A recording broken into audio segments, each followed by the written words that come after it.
Welcome to the Time Management Podcast with me, your host, Abigail Barnes. I'm a productivity coach, global speaker, time management author, and award-winning entrepreneur on a mission to share the 888 formula with the world and to remind you that it's your time. Leave it to me to bring you new time management tips, tricks, tools, and strategies, to introduce you to guests, research, and case studies from around the world, and to give you a simple 5-step process you can follow to uplevel your productivity, achieve your goals, and create a life that exceeds your wildest dreams. I'm so excited that you're here, so let's get started. Welcome to this week's podcast. It's you and me. I am so excited that we are going to get to hang out together this week, talking all about the astonishing power of action taking. I want to talk about what happens when we actually take the action that we might be afraid of, why we don't take the action. I want to talk some more about procrastination, perfectionism.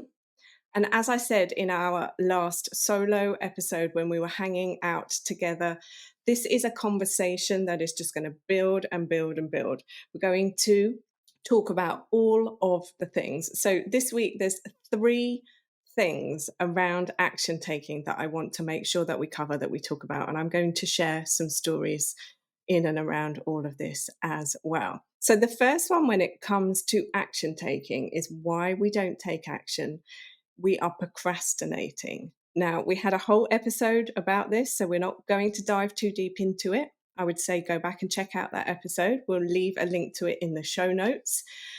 But in general, we are procrastinating because we need more information, because we don't know if we can do it, and because we don't have the motivation for whether we should be doing it right now.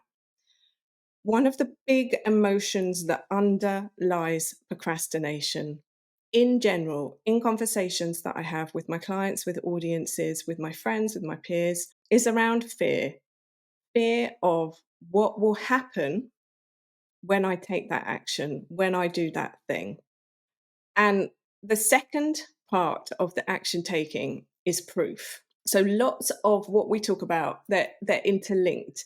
They're in marriage, in relationships, if you like. So proof is connected to procrastination.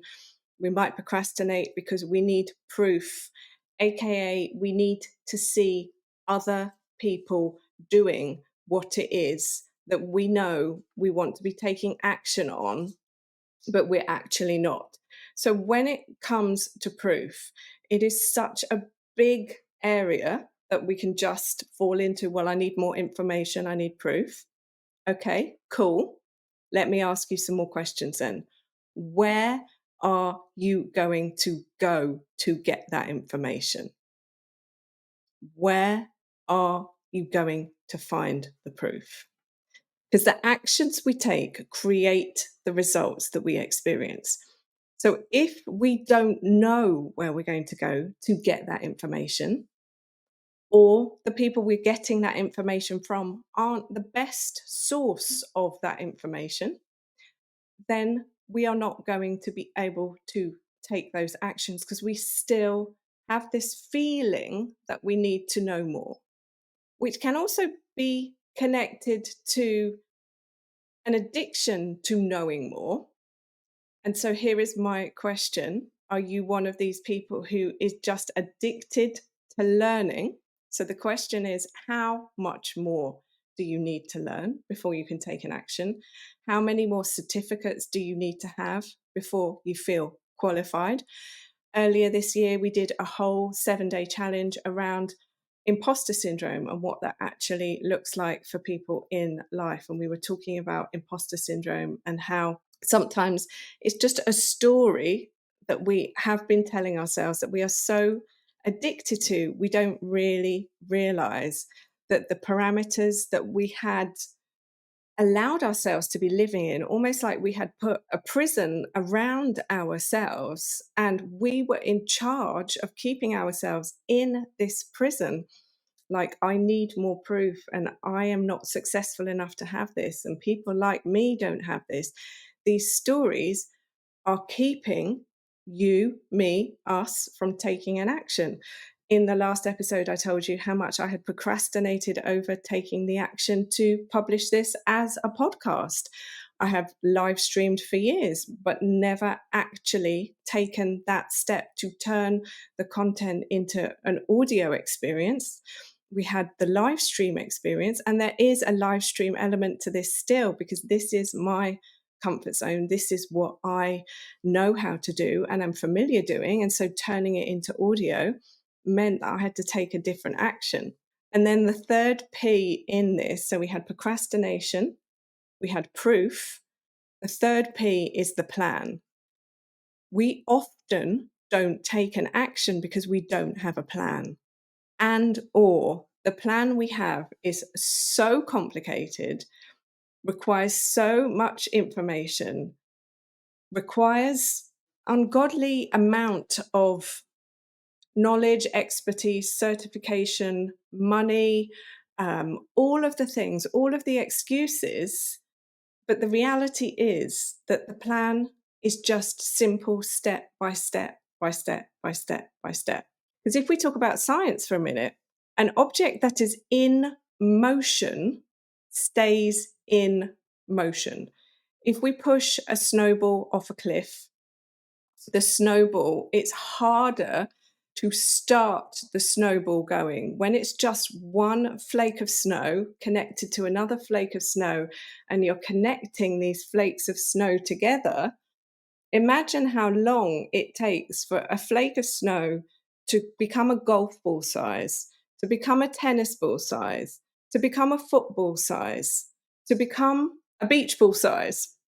You get the picture. In order for it to become a giant snowball that can roll down the hill. But once it starts rolling, it's really hard to stop. What I mean by this is it's easier to keep yourself in action once you get going because you are in motion. So the plan needs to be so simple. Just get started. Just take an action. Just do a thing. And it doesn't have to look good. It doesn't have to feel good. It doesn't have to be good. Just one action will lead to another action, which will lead to another action, which will lead to another action. They call this habit stacking. And this is from the book Tiny Habits by BJ Fogg. Incredible book where he talks about how we can just do teeny tiny little things and then just stack it. So we're just repeating it over and over and over again.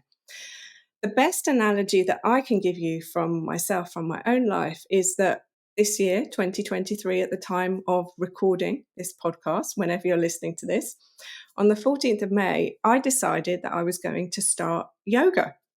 I have a yoga studio very close to where I live. I have walked past this yoga studio for a year and had the intention of going.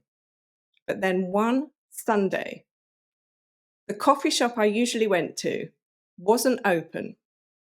So I did something different. I went to a different coffee shop. I had a coffee. I was awake very early on a Sunday. I'm having the coffee, and suddenly this thought comes to me. Maybe I'd like to do yoga. So I walk back to my home. I go online and I look into how I can attend the yoga class. And as I'm going through the process, the energy and the momentum is still there, but the thoughts are starting to come in. Can I do it? Is it the right time to do it? Do I have the right things to do it? And so the class that I could have gone to that started at 9:15, by the time I had filled in the paperwork to join the yoga studio online so that I could go in person, that class had already started. So I had missed the start time. Now, I very easily could have decided, well, that's it. I'm not meant to do it. It's not now. I'll wait until next week. But there was something in me. There was a momentum. There was also a calling. There was also coffee from a different coffee shop, let's be honest. And I think it was stronger than my usual coffee. Whatever is happening. They say that luck happens for people who just consistently stay in the game, keep doing the things.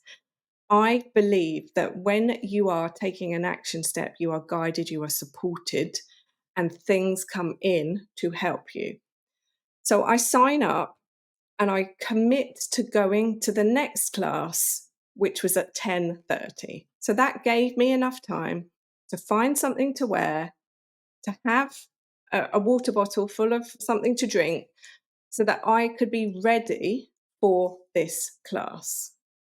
Fast forward to today, I have now done 101 classes at this studio since the 14th of May. That is 101 hours of practicing yoga because I took one action and it snowballed. And here is the thing about exercising. The story that people tell you is that you exercise to have the body, the physical appearance. The reality is you get the physical appearance as a consequence of the action you're taking. So, me showing up for 101 yoga classes now means that I look like somebody who does yoga. That was not my intention. My intention was to go to a yoga class and move my body. Because as humans, as our conversation happened in our last time we were speaking, I talked about how I actually have scoliosis. So for me, doing yoga, it doesn't look as good as everybody else. I'm not as flexible as the other people in the class. You can't tell until I'm in a certain pose that I just can't bend as far as they do.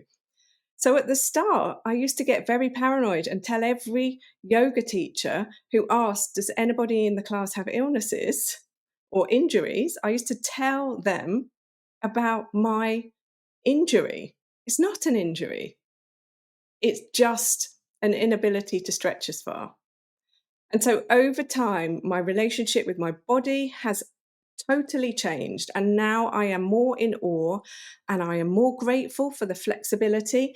And here is the interesting thing as well, the action that I have taken means I am now more flexible in this class. And why am I using exercise as an analogy here? This is a time management podcast. We talk about time, we talk about productivity, but we also talk about well-being and wellness. And our health is the energy that gives us the ability to do more, to be more, to have more. Without the health, we don't have the opportunity to make the wealth, to enjoy the wealth, to be involved in life on a day-to-day basis. It's a marriage. So the training that we teach when we work with organizations and we work with individuals, we work with teams, is productive well-being. It's a marriage of productivity and well-being, two disciplines that are usually discussed separately. But we identified that productivity is maximizing the time you have, and well-being is protecting the asset. You cannot achieve more if the battery is empty. We charge our mobile phones. Why do we forget, put our bodies into but it just must look this way for the beach. It must just look this way for the party. I just need to lose £5 for Christmas, £10 for January, New Year, new me. All of these stories that we have bought into, where the reality is our health is our wealth, our mobility is our ability to show up in life. And for me, the fact that I can show up with scoliosis, with these titanium rods in my spine, having had a stroke at the age of 32, which the statistics of strokes of people who have disabilities after them and who die from them, for me, I live in a place of constant daily gratitude that I can move. So if you follow me on social media, you will see any time I talk about well-being, exercising, these types of things. I am saying it is a privilege to be able to move my body. I don't say I have to, I say I get to. And I also want to leave you on a note of when we don't feel like a certain thing. We talked the last time about perfect, about perfection, about it being right, about it being the right way. Well, if we hang out on social media, you will have seen at the start of the year, January time, I had sort of just come out of the back of Christmas and the holiday season, eating some really lovely food, spending time with my family. We'd spent time together for the first time in a long time as like an extended family now, as age has come around. We all live in different countries, do different things, have different family dynamics, and we all got together, celebrated together. But that meant that in January, I wasn't in my usual place of super duper. I'm very excited to go and work out. So for those who follow, you will have seen that I started back at the gym very reluctantly. So in January, going to the gym, which again is very close to where I live, I went wearing what I was wearing that day. I also went wearing what were on my feet that day. I was so resistant to go and work out that I just had to meet myself where I was. And I knew that once I got myself there and got the endorphins going and got the dopamine flowing and got all the good stuff running through my veins, running through my body, I would then get myself into motion and back into the habit. So I go to the gym in my Ugg boots. I do what I can wearing what I was wearing, just moving my body. And I came away and I felt so much better. And the fire in me activated. And I document all of this to demonstrate, because it's so easy for us to see the end result. It's so easy for us to go online and see the person who's manifested the 6, 7, 8 bajillion dollar business, whatever they're talking about, to see where they are now. And we don't know or haven't seen the steps that have gone to get there. And so all of us have had many lifetimes in this lifetime, many steps to become who we are today. The guests I bring on the podcast, I'm super privileged that they have led lives, and many of them have decades of experience that they are bringing to the conversations. That's not to say that we need decades of experience to bring to the conversations, because experience is experience.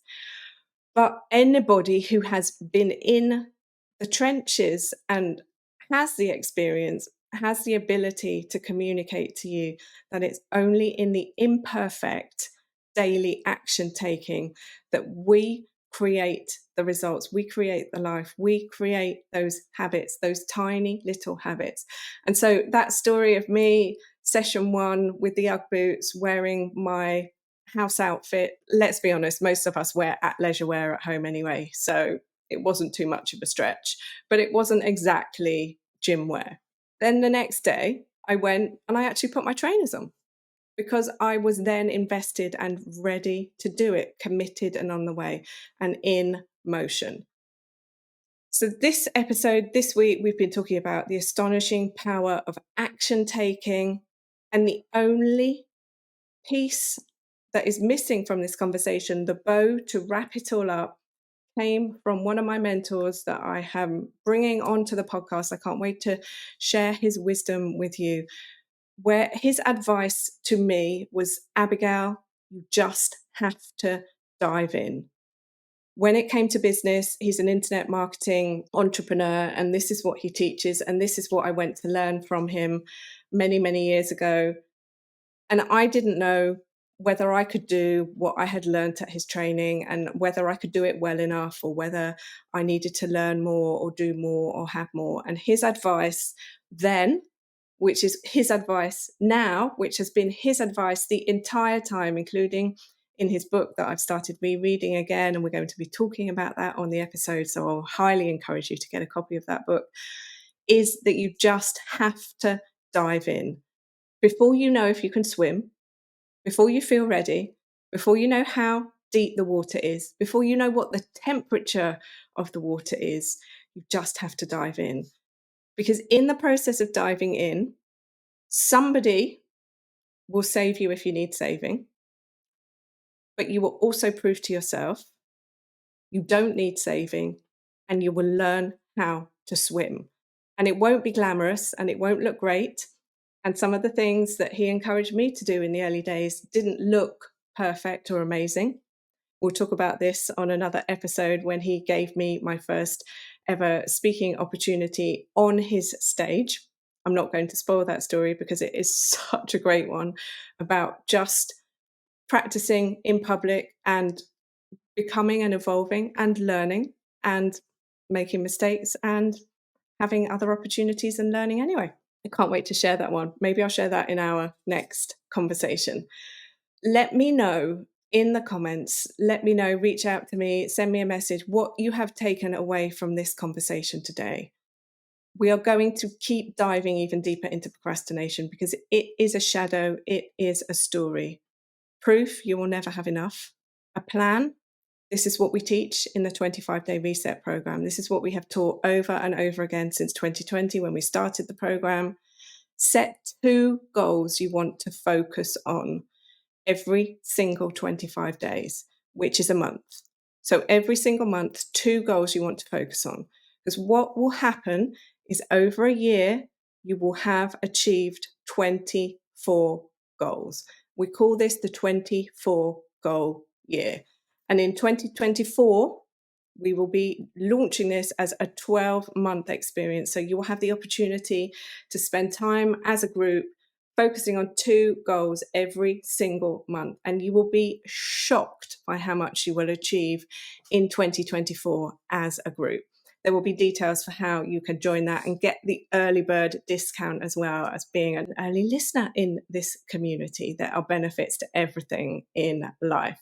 So with that being said, it has been my pleasure and honor to spend this time with you. I'm so excited to hang out more. And until next time, stay well. Thank you so much for tuning into today's episode. If you loved what you heard, be sure to let me know by leaving a review so I can keep the good stuff coming.